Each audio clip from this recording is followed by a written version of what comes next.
Bokog tižnjovnika objavene štvrte predluženje napisu o zakončenju Peršej švetovej vojni i prisujedinjenju Vojvodini u Kraljovini Serbiji avtora Saši Sabadoša.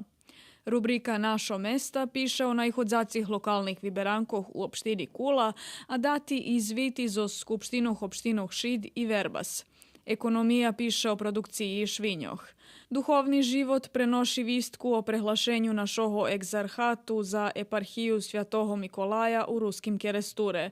Kultura i prosvita informuje o hostovanju Keresturskoho hora u Košicoh u Slovackej i o promociji monografiji pejzeša Drokidramskoho memorialu Petra Rizniča Đadji.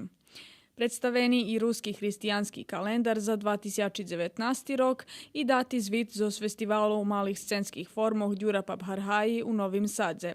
Mozaik piše jak zljepšac bezpečnost mladih u transportu, a rubrika Ljudze rok i život predstavlja Bobaljovu familiju z Bikiču, Darinku Dudaš z Kerestura i robotu Združenja penzioneroh u Timvalalje.